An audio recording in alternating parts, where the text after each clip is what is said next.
Hi friends, வணக்கம் and welcome to VK சமையல். இன்றைக்கான வீடியோவில் நம்ம எதை பற்றி பார்க்க போகிறோம்னா, ஒரு வாரத்துக்கு தேவையான காய்கறிகள் எந்த மாதிரியெல்லாம் வாங்கலாம், அது எந்தெந்த அளவு எந்தெந்த விலை இருக்குது, அதாவது 300 ரூபாய் பட்ஜெட்டில் நம்ம ஒரு வாரத்துக்கு தேவையான காய்கறிகள் எப்படி வாங்குறது, அதை வச்சு நம்ம எப்படிலாம் சமைக்கலாம் அப்படின்றது தான் ஒரு சின்ன வீடியோவாக நான் எடுத்திருக்கேன். இப்போ கொஞ்ச நாளாகவே நமக்கு எல்லா காய்கறியோட ரேட் எல்லாமே கொஞ்சம் பயங்கரமாக தாங்க விற்குது.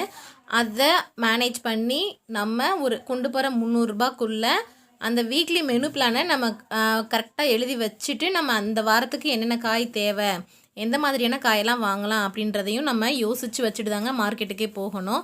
அப்போ தான் நம்ம கொண்டு போகிற காசுக்குள்ளே நம்மளோட மார்க்கெட்டில் என்னென்ன வாங்கலாம் அப்படின்றத நம்ம பார்க்க முடியும்.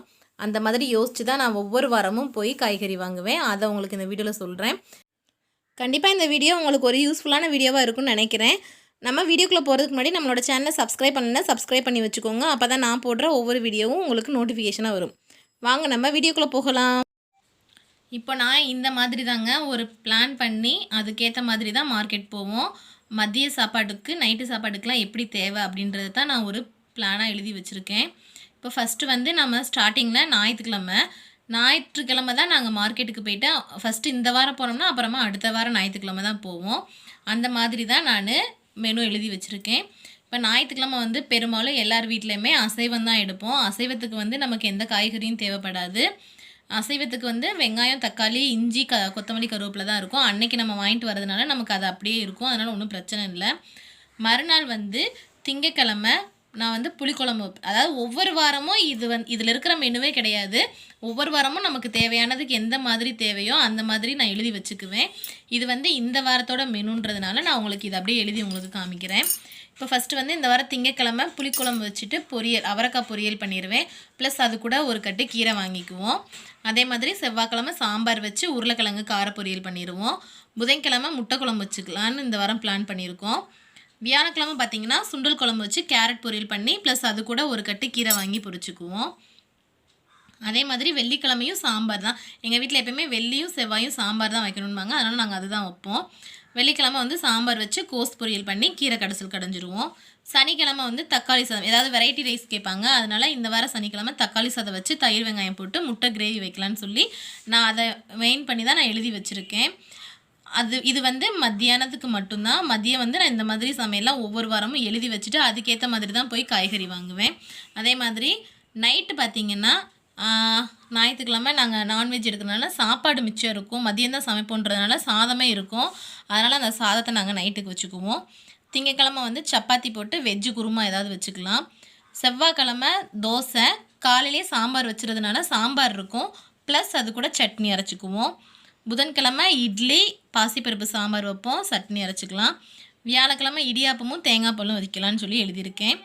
வெள்ளிக்கிழமை வெண்பொங்கல், சாம்பார், சட்னி. ஏன்னா வெள்ளிக்கிழமை காலையிலே நம்ம சாம்பார் வைக்கிறதுனால நைட்டுக்கு வந்து வெண்பொங்கல் போட்டுக்கலாம் அப்படின்னு சொல்லி இந்த வாரம் எழுதி வச்சுருக்கோம். சனிக்கிழமை பூரியும் பூரிக்கிழங்கு ப்ளஸ் சட்னி வைக்கலான்னு சொல்லி எழுதியிருக்கீங்க. இதுதான் என்னோடய மெனு பிளான். இந்த மெனு பிளானுக்கு ஏற்ற மாதிரி தான் நான் வந்து காய்கறி எப்படி வாங்குறேன்றதை நான் உங்களுக்கு சொல்லிடுறேன். இப்போ வந்து இந்த வாரத்துக்கு நான் எந்த மாதிரியெல்லாம் காய் வாங்கியிருக்கேன்னு பார்க்கலாம். சின்ன வெங்காயம் வந்து 1 கிலோ 100 ரூபாய் விற்கிதுங்க. இன்னும் 2 நாளில் 120 ரூபாய் ஆகும்னு சொன்னாங்க. அதனால் நான் 1 கிலோ சின்ன வெங்காயம் வாங்கியிருக்கேன். பெரிய வெங்காயம் பார்த்திங்கன்னா கிலோ 40 ரூபான்னு விற்கிது. அதனால் 2 கிலோ பெரிய வெங்காயம் 80 ரூபான்னு வாங்கியிருக்கேன். தக்காளி வந்து 2 கிலோ 40 ரூபாய்க்கு வாங்கியிருக்கேன். கிலோ 20 ரூபான்னு தான் விற்கிது. அதனால் 2 கிலோ 40 ரூபான்னு வாங்கியிருக்கேன். நம்ம வந்து வெங்காயம் தக்காளி மட்டும் எப்போயுமே நம்ம வீட்டில் ஸ்டாக் எக்ஸ்ட்ரா வாங்கி வச்சிட்டோம்னா திடீர்னு காய் இல்லாட்டினா கூட அதை மட்டுமே போட்டு ஏதாவது ஒரு குழம்பு ரெடி பண்ணிக்கலாம். அப்புறமா உருளைக்கிழங்கு 1 கிலோ வாங்கி வச்சுருக்கேன். அந்த வீக் வரும். அது போக எனக்கு மிச்சம் அடுத்த வாரமும் அரை கிலோ தான் தேவைப்படும். அதனால் மிச்சமும் இருக்கும் அந்த அதனால் 1 கிலோ வாங்கியிருக்கேன். 1 கிலோ வந்து 30 ரூபாங்க. அவரைக்காய் வந்து இங்கே அரை கிலோ 15 ரூபா. கேரட்டும் அரை கிலோ 10 ரூபா தான் விற்கிது. முட்டைக்கோஸ் வந்து அரை கிலோ 15 ரூபா. கத்திரிக்காய் வந்து அரை கிலோ 15 ரூபா.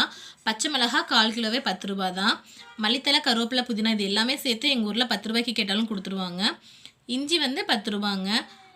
டோட்டல் பண்ணி பார்த்தோம்னா மொத்தம் 325 ரூபா வருது. இது வந்து இந்த வட்டம் வெங்காய விலை ரொம்ப ஜாஸ்தியாக விற்கிறதுனால தான் இந்த 325 ரூபா கூட வருது. இல்லைன்னா நமக்கு வந்து 250 அந்த மாதிரி தான் வரும். டோட்டலாக நமக்கு ஒரு வாரத்துக்கு தேவையான காய்கறியோட விலை பார்த்திங்கன்னா 325 ரூபாய்க்குள்ளே நம்ம எடுத்துடலாம். இதை நம்ம இன்னும் கொஞ்சம் எக்ஸஸாக பண்ணலாம்னா கொஞ்சம் நம்ம எல்லாத்துலேயுமே கம்மி பண்ணி நம்ம செலவு பண்ணோம்னா இந்த வெங்காயம் தக்காளியே நமக்கு அடுத்த வாரத்துக்குமே மிச்சம் வரும்.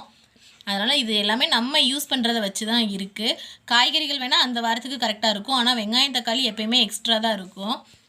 இந்த மாதிரி பிளான் பண்ணி நம்ம ஒவ்வொரு வாரமும் நம்ம கொண்டு போகிற காசுக்கு ஏற்ற மாதிரி இந்த வீக் நம்ம என்னென்ன சமைக்கிறோம் அப்படின்னு சொல்லி பிளான் பண்ணி வாங்கினோம்னா நமக்கு டென்ஷனும் இருக்காது. அங்கே போய் நம்ம இதை வாங்கலாமா அதை வாங்கலாமான்னு யோசிக்கவும் மாட்டோம். அதே மாதிரி அந்த வீக் எண்டுக்கும் நமக்கு கரெக்டாக என்னென்ன சாப்பாடு செய்யலான்றதும் நமக்கு பிளானாக இருக்கும். இதே மாதிரி நீங்களும் பிளான் பண்ணி மார்க்கெட்டில் காய்கறியெல்லாம் வாங்கிக்கோங்க. அது நமக்கு கொஞ்சம் செலவையும் குறைக்கிற மாதிரி தான் இருக்கும்.